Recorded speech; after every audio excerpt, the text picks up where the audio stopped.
Welcome to the Lead at the Top of Your Game podcast, where we equipped you to more effectively lead your seat at any employer, business, or industry in which you choose to play. Each week, we help you sharpen your leadership acumen by cracking open the playbooks of dynamic leaders who are doing big things in their professional endeavors. And now your host, leadership tactics and organizational development expert, Karen Farrell Rhodes.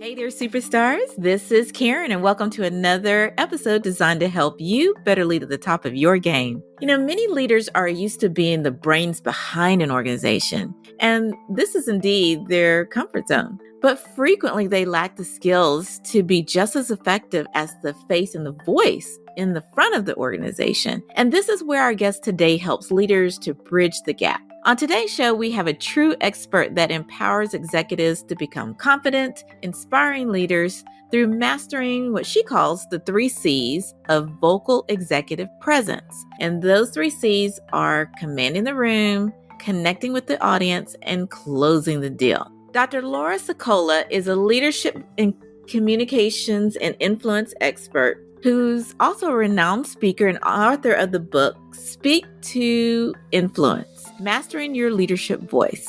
Although the 3 C's may sound simple at face value, during the episode, Laura goes deep in explaining the neuroscience and tactics behind each one. Get your notebooks out, my friends, because I guarantee there will be a tip or two that you'll want to implement starting tomorrow. And be sure to stay tuned after the episode for just 2 minutes to listen to my closing segment called Karen's Take, where I share a tip on how to use insights from today's episode to further sharpen your leadership acumen. And now, enjoy the show. Hey there, superstars. This is Karen, and welcome to another episode of the Lead at the Top of Your Game podcast. We are so pleased to have on today's show Dr. Laura Sicola, and I'm sorry I hesitated a little bit because I wanted to make sure I got her pronunciation correctly, but she is a leadership and communications and influence expert. She's a renowned speaker, and she's also the author of the book, Speaking to Influence, Mastering Your Leadership Voice. We're going to dig deep into some of her findings and thoughts in that book, but she is absolutely amazing. And she's also the founder of Vocal Impact Productions, where she empowers executives to become confident, inspiring leaders through her coaching and her on-camera trainings, of which I need some of her expertise. But welcome to the podcast, Dr. Laura. Thank you so much for inviting me, Karen. It's a pleasure to be here. Oh, it's an honor to have you.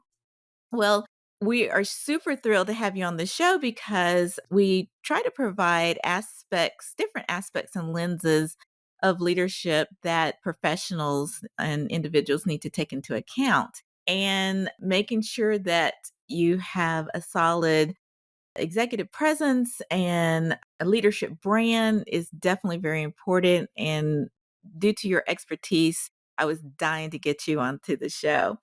So, but before we dig into some of your knowledge and work, we'd love to learn a little bit about you. So just for as much as you feel comfortable, can you give us a sneak peek into your personal life or passions? Lots of passions. I love my family. I've got 2 boys who are them and my husband, of course. Sun rises and sets with them. But I am a foodie at heart. I love to cook. I love to eat. If I could get paid to just eat my way around the world, that would be my absolute everyday up and down happy big smile on my face. So language, culture, and food.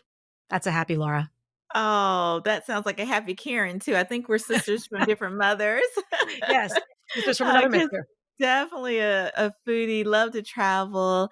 And actually, my dream in my next life is to be a world-renowned sommelier. So not only a Ooh, foodie, but advise on the great indulgences of wine around the world. So that sounds wonderful. Sign me up. I will be right there with you. okay, sounds fantastic.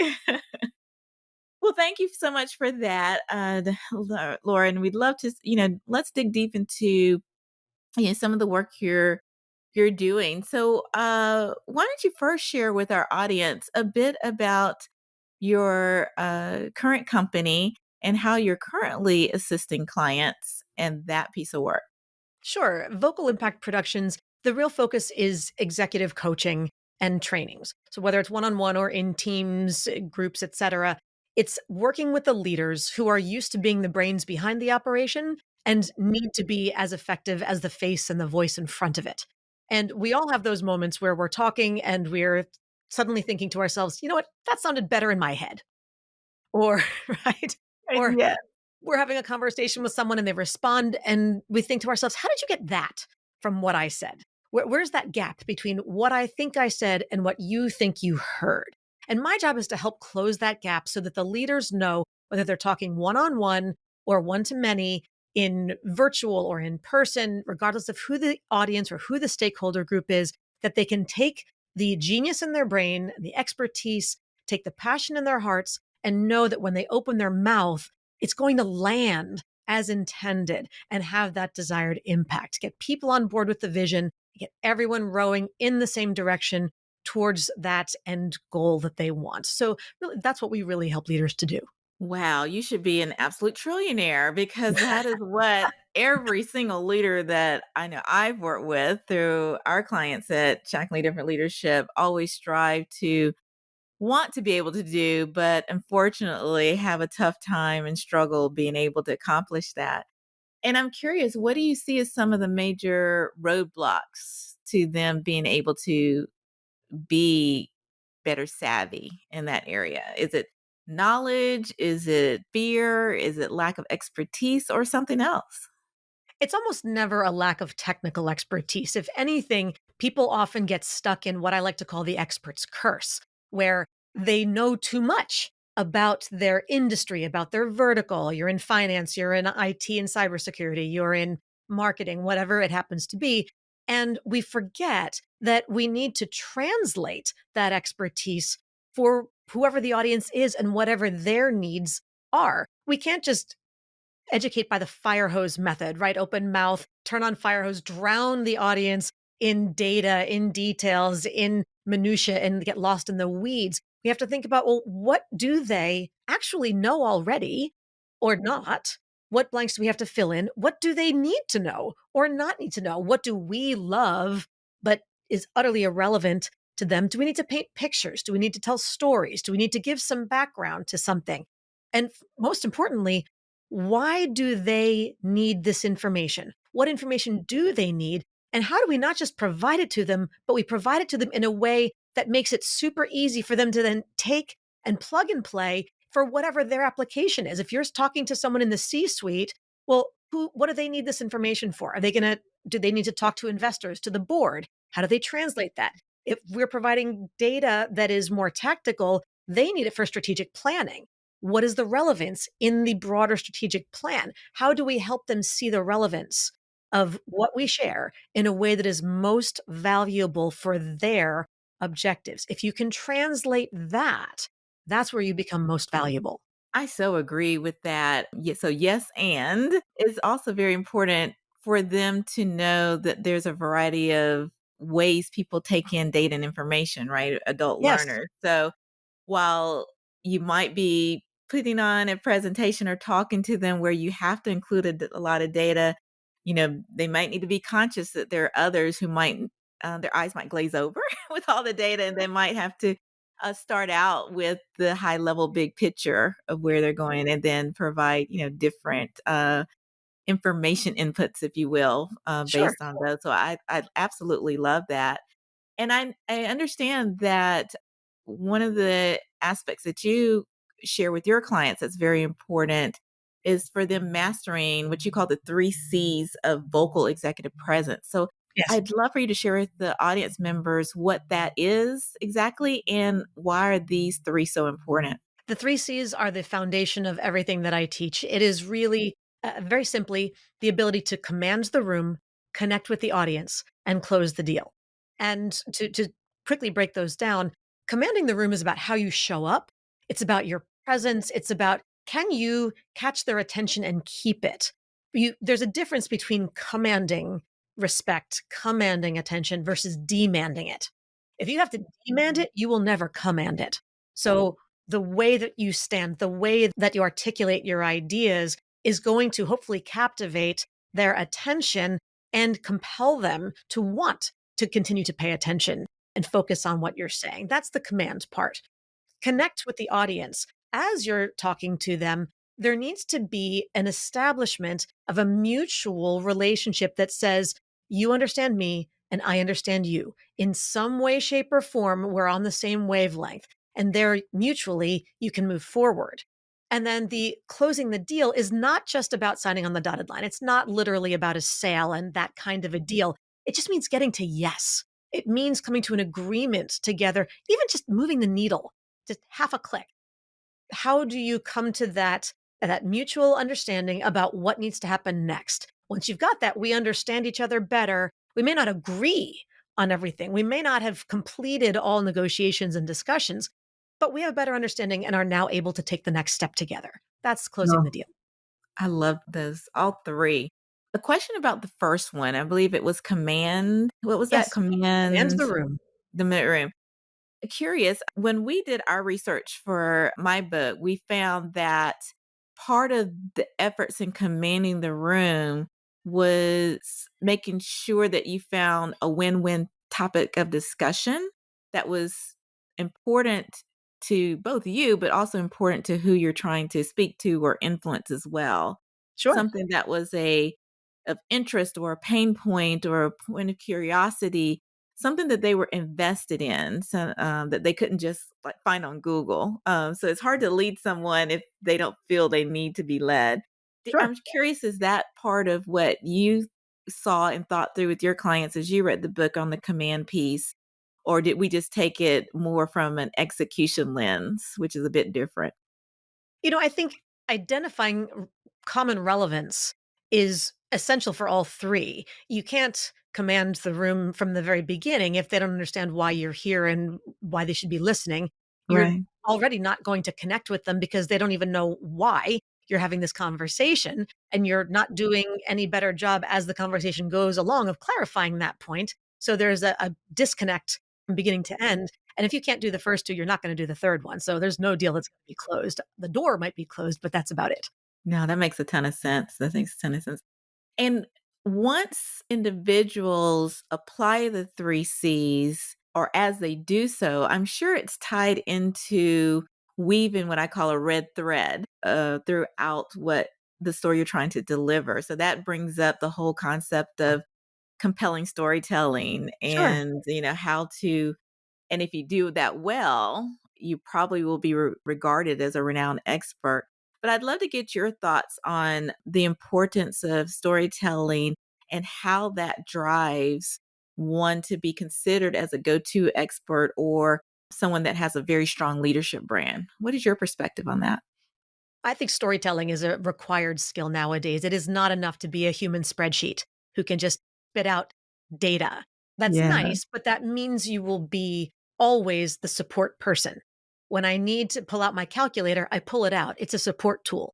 But if I don't need a calculation done in the moment, I'm not going to be using it, and I will certainly never have the calculator be the center of my workspace. So if as a leader, the ability not just to tell stories in the, rambly, entertainy kind of manner. It's not the fluff aspect. It is about, can you bring the data to life? Can you help people understand the context? Can you make the information relatable? Can you make it something that inspires people, that shows purpose? Can you tell the story behind the numbers? What doesn't the spreadsheet or whatever other document, what doesn't it tell you? What do I need to know to understand the behind all of it? So Right. for a leader who can make that come to life, that's what I consider storytelling, whether it's literally or figuratively. Let me tell you what's there was a client once who did this, that, and the other thing, or our vision and imagine the world in which that's lovely, but that's a very narrow definition of storytelling. Correct. No, that makes a ton of sense. Well, one of the things that, we always love to ask our guests is which of the 7 leadership tactics or abilities that we talk about in my book really resonated with you. And I'm sure my audience can tell it wouldn't be a surprise to them that you selected leading with executive presence. And the way, we define it in the book is all about making clear and convincing either oral or written presentations in order to deliver your perspectives in a way that influences others or compels them to follow your lead. But forgetting our definition, I'm just curious for you why you think executive presence is just a critical skill for high performing leaders. To me, honestly, I think that leadership, we all define leadership in different ways. For me, leadership is an image. I don't care what your role is. I don't care what it says on your business card if anybody has business cards anymore nowadays. But regardless of your position, the difference between a boss and a leader is in the much like beauty is in the eye of the beholder. So you can be my boss because you outrank me, but you will be my leader if I choose to follow you, if I believe in your vision and I'm inspired to want to follow it and help you turn it into a reality, if that gets my engine going as well. And the way that you communicate with me will be most likely one of the top, if not the top factors that determines whether or not, in my perception, you are a leader and specifically my leader. So that's the executive presence piece starts there. And it Definitely doesn't matter, I does. should say, whether it's a formal presentation and Right. speaking engagement or just a one on one conversation, your Monday morning, weekly team meetings, or just a one off conversation with somebody. My definition of public speaking is anytime you're talking to someone besides yourself.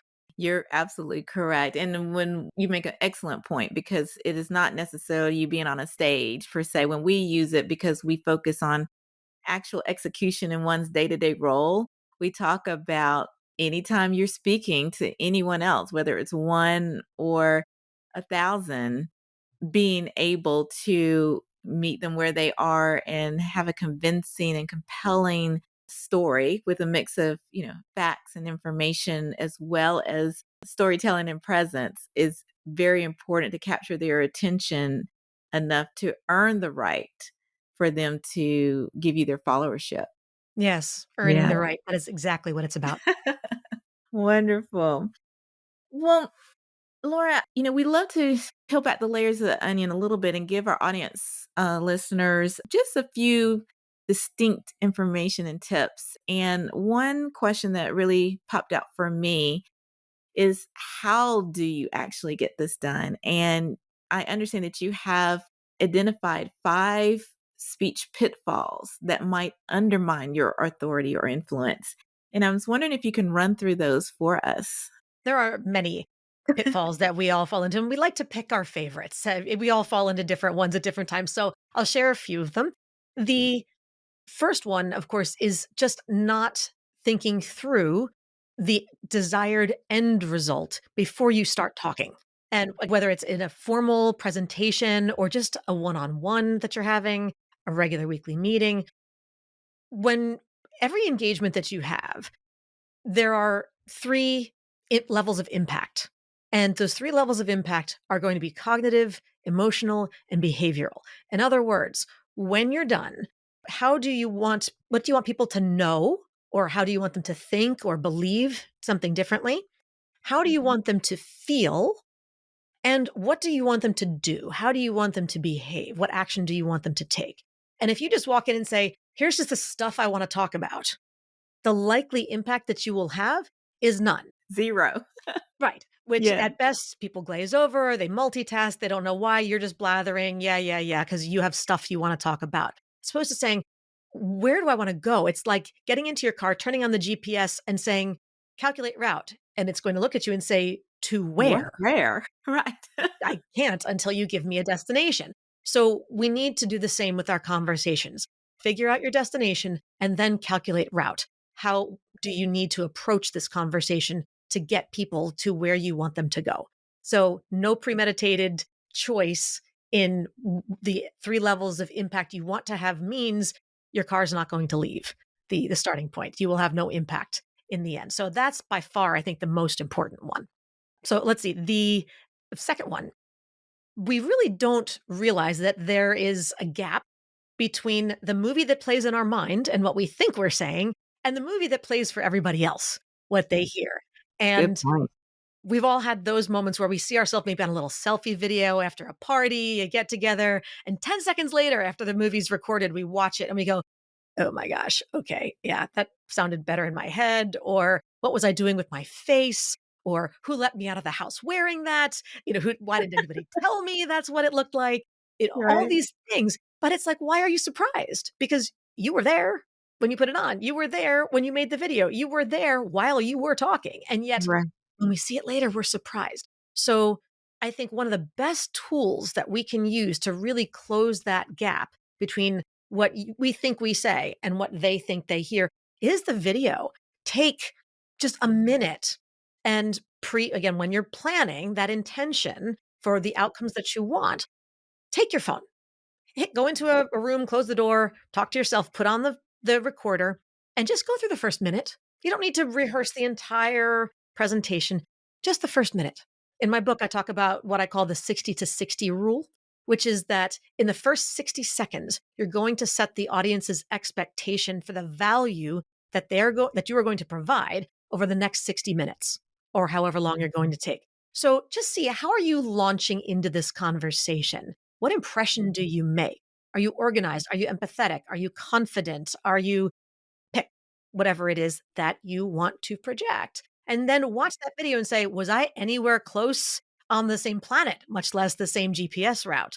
And if not, go back and adjust something. What you say or how you say it both matter, to really see, okay, if I want to try to get this person to that end point, how do I need to deliver that so that it really does land and I don't utterly undermine myself before I'm even out of the starting gate? I love that 60-second concept because I'm one of those people that are very discerning about speakers, and I can instantly tell if I think that they're going to be compelling enough for me to want to listen through 45 minutes or not. And so you make a great point about making sure you're extremely dynamic and compelling in those first 60 seconds, so that, going back to the term I love to use, so that you earn the right to be heard further Yes. by those that you're speaking to. So Yes. what a great, great concept. And to your point, if I may just piggyback Yeah, on that, there please. is, I think most people, when they are in that more formal presentation or meeting kind of context, virtually or otherwise, I mean, true or false, in the beginning, maybe the nerves kick in, the adrenaline kicks in a little bit, and they are kind of a hot mess in that first minute or two. And then eventually they get into their groove. That's what I Right. hear all the time. Like, in Yeah. the beginning, I'm nervous, but then the autopilot kicks in and then I get into my content and then I'm okay. So people practice or they prepare the middle content stuff, but they never think about how to open. They never think about the greeting. They never think about the introduction part because they feel like, well, that's not really heavy content. I can wing that. Well, but when you wing it, what happens? That's when you're a hot mess because That's your right. nerves take over. That's when the butterflies take over the farm.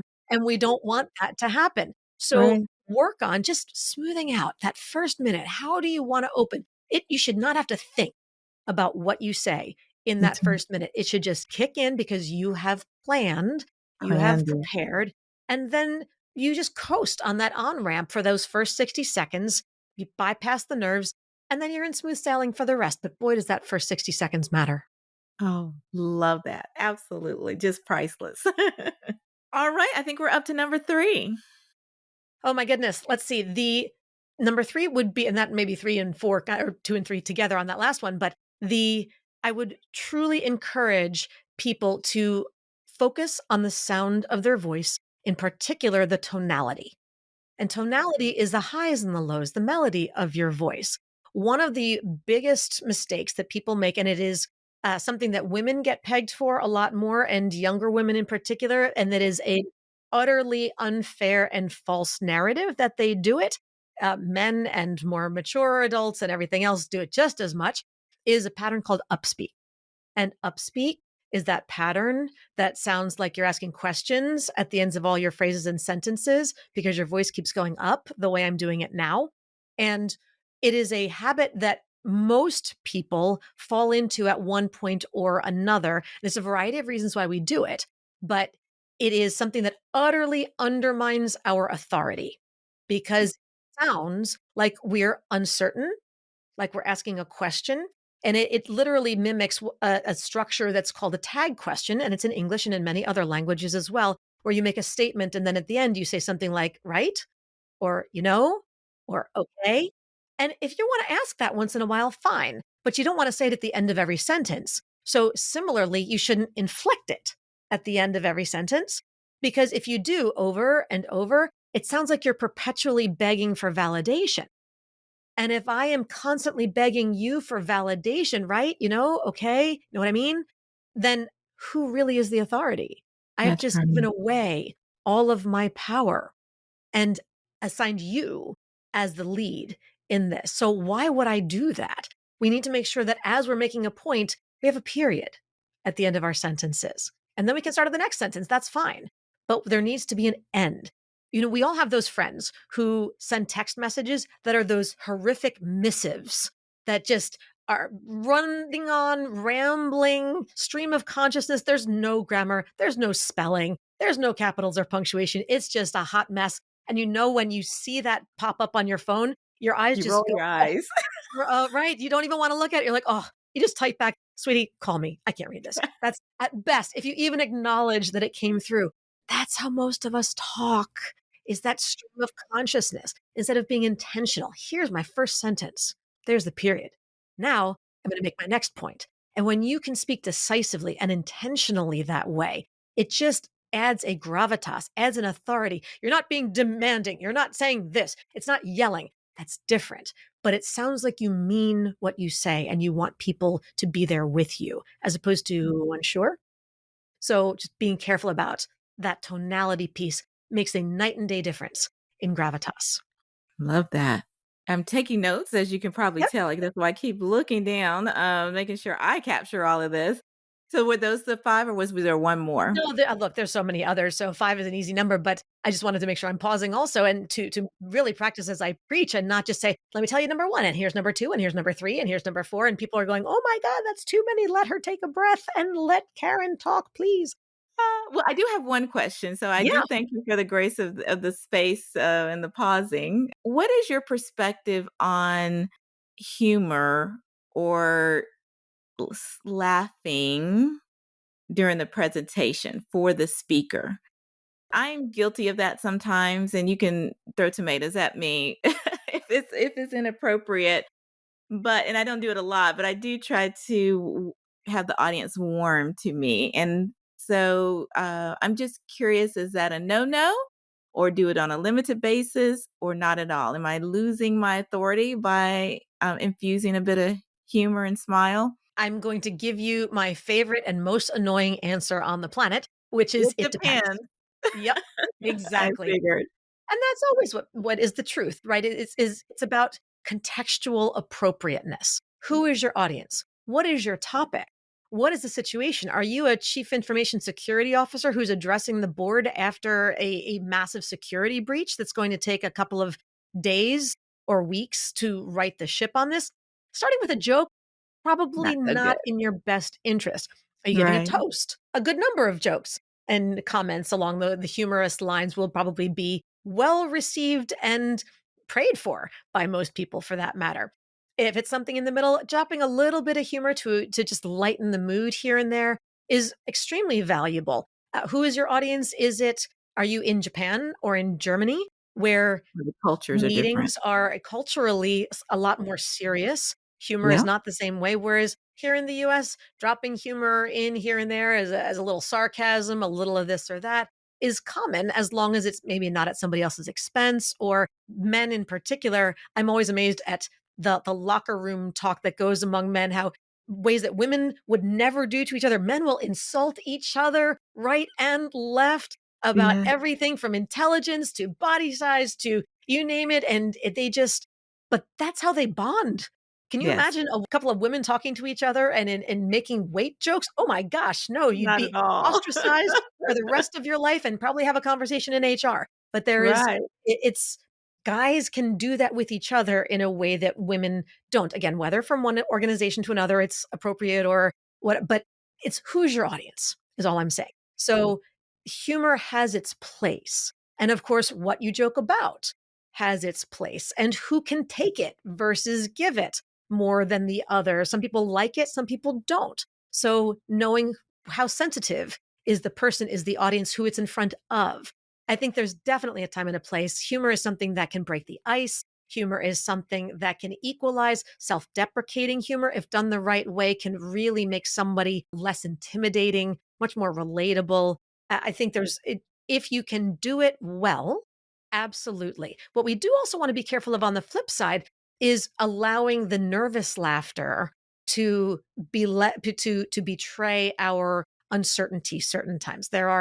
If you get asked a hard question after a meeting or in front of the board or whoever it is, and you start every answer with a giggle, that's Yeah, not not good, appropriate. appropriate. That's not humor. That's just showing that you're very uncomfortable and that you don't know how to answer the question. And it shows a lack of maturity, shows a lack of gravitas. That's not going to work in your favor. So, just again, the who, the where, the when, the why, all those factors should be weighed, and then appropriate quantity and quality of humor. Love that. Oh, gosh, so many questions, so little time. Well, let me ask you this, Delora. If someone finds themselves, say, making a presentation, as you mentioned, and they find they're reading the room, they feel it's not going well, or if they are taken off track by someone in the audience or someone at the board table, as you mentioned, that might have some tough questions and they find themselves like deer in the headlights. Are there any tips or maybe one tip you can give them to get back on track?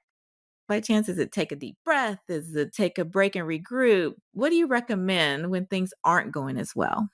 The breathing is something that people tend to poo-poo, like, "I know, take a deep breath first." No, you actually do have to breathe. It helps. And here's a trick, okay? Here's a tip that everybody can use, and it's physical. When you feel that clench come up where you got asked the question that you're not really sure how to answer, or that your brain is scrambling and you feel like your car's in neutral, but you're flooring the gas pedal and everything's just spinning, first thing to check, can you, dislodge your tongue from the roof of your mouth? Most people don't realize Um, that when they do that gulp, yes. that of tension, and everything tightens up, when we swallow, we leave our tongue pressed to the roof of our mouth, and we actually stop breathing. It closes off the windpipe, and that does prevent blood flow to the brain in a way that allows our brain to work optimally. So the first thing to Interesting. do is to just check, can I literally dislodge, unstick, unglue my tongue from the roof of my mouth? If you can do that, you'll also find that it then unhinges your jaw, and your jaw will relax, and then your neck muscles will relax, your shoulders can come down, and there'll be this muscular cascade down the body. And then you suddenly realize that you can inhale in a way Yeah, that you I do couldn't that. before. But that's the trigger. Unlock your tongue from the roof of your mouth, allow the rest of the body to loosen in a cascade, and then immediately take a deep breath. People are okay if you take a moment to think before you talk. And following up with that, to even if you have paper with you, there's nothing wrong with saying, you know what, there's a lot to unpack in that question. Give me a second. I just want to organize my thoughts, and then take a moment to jot down, don't script out your answer, but jot down two, three, four keywords of just stuff you want to hit on, your punch list of sorts. There's not one person on the planet who, if you say, I just want a moment to write down a couple thoughts so I can organize it and give you a more concise, focused answer. There's not one person who's going to say, actually, no, could you just start talking Just faster spit and it out. ramble at Yeah. me? Yes. I just want you to be that Yes. utter stream of consciousness, and I'll try to figure out what it is that you mean. No, of Yeah. course you're gonna say go. Now you can't take 5 minutes, but you can take 10 or 15 seconds if they see you're writing something down, maybe nodding your head as you go, going, "Yes, this is what I wanna say." You can buy yourself some time. So dislodge the tongue, breathe, start to jot down some notes, organize your thoughts, and articulate your intention. Do what's called metacognitive processing. So telling them what your brain is doing in the moment. Just give me a moment to write down my thoughts so that I can give you a clear, concise, organized answer, Answer. and then write, and then go. And you'll find that things will fall into place much better from there. Oh, priceless. I love that. You're absolutely right. I knew about the breathing, but I didn't know about the tongue at the roof of the mouth. That is just fascinating. So I'm going to practice that starting today if I ever. I don't get nervous a lot when I speak, but there's always a few little butterflies when you're going to, go out in front of a crowd or present. But Sure. that's a great tip to have in your hip pocket to get ready. Well, Dr. Laura, we are so pleased and thankful for the gift of your time of being on the podcast. We will definitely have all of the links to where to find you and additional resources in the show notes. But I always love to give our guests a chance to give a voice to where to find you. So would you mind letting our audience know where's the best places to reach you to learn more and to potentially engage you for their teams? My pleasure. Thank you so much for the opportunity. You can certainly reach me, of course, find me on LinkedIn, connect with me, and let me know that you heard us here on Karen's amazing show. So we want to be able to give Karen a shout out there too. And Thank you. from there, you can go to my website, which is vocalimpactproductions.com. And if you reach out to me from Vocal Impact Productions on the contact page and just let me know that you heard us here, I'm very happy to offer a tool if that would be of value. May I offer a tool to Yeah, the guests, to the audience? absolutely. Please. So there is a tool that I have. There's two actually you can ask for. One is a recommended equipment list, because I feel like most people still show up in these virtual spaces with an unchallenged standard of mediocrity, kind of wishing they could rename themselves in the corner of the window with a disclaimer that says, I just want you to know if you met me in person, you'd be impressed. Right.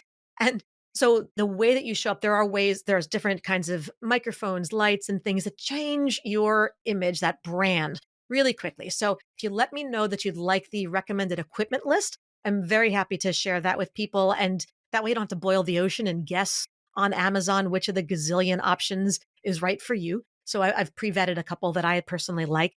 And the other option that people can request is a tool it's called listening to influence. And when you know that you have to have a conversation with someone that you're just not looking forward to, maybe you're regularly butting heads with that person, there's some friction, or you're constantly talking past each other. This can be a personal or a professional scenario. Either one is completely relevant.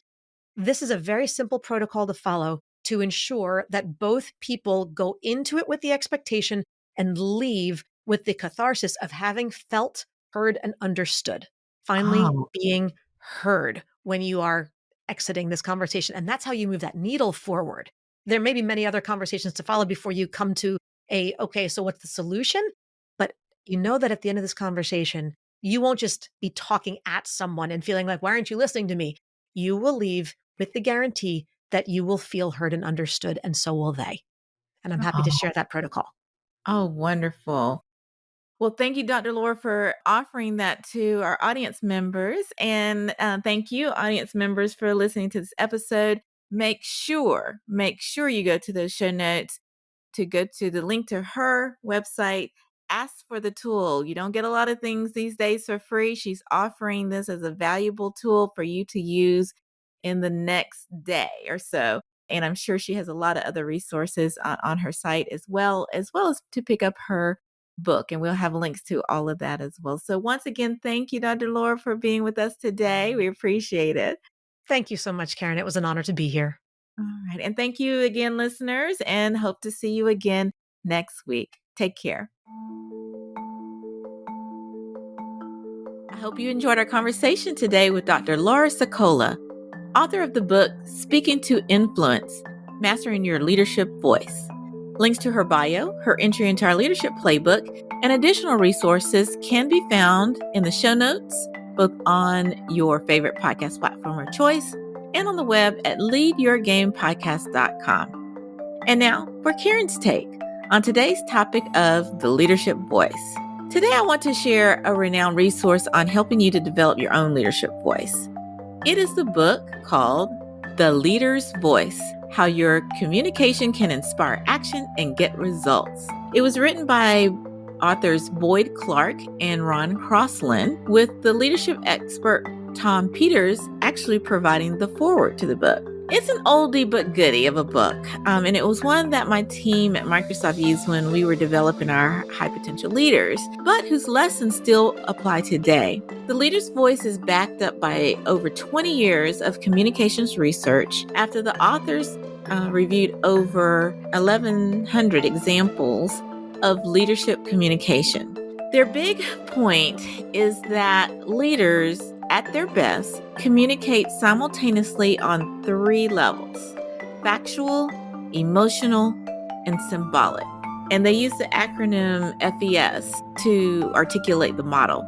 This is how leaders such as John F. Kennedy and Margaret Thatcher and Martin Luther King Jr. discovered their leadership voice and commanded an audience through very artful communication.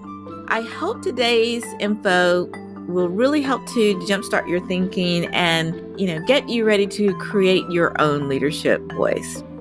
If you'd like to learn more about leadership in action and how to build your own leadership skills, we have a lot of information on our programs on the web at developingyourgame.com. Thanks again for joining this episode. Please remember to subscribe and share the podcast with your friends so that they too can lead at the top of their game. Thanks again for listening, and see you next week.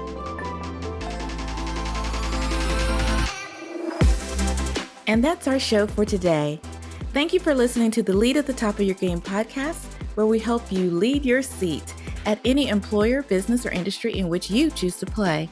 You can check out the show notes, additional episodes, bonus resources, and also submit guest recommendations on our website at leadyourgamepodcast.com. You can follow me on Twitter, Facebook, Instagram, and LinkedIn by searching for the name Karen Rhodes, with Karen being spelled Karan. And if you like the show, the greatest gift you can give would be to subscribe and leave a rating on your podcast platform of choice. This podcast has been a production of Shockingly Different Leadership, a global consultancy which helps organizations execute their people, talent development, and organizational effectiveness initiatives on an on-demand project or contract basis. Huge thanks to our production and editing team for a job well done. Goodbye for now.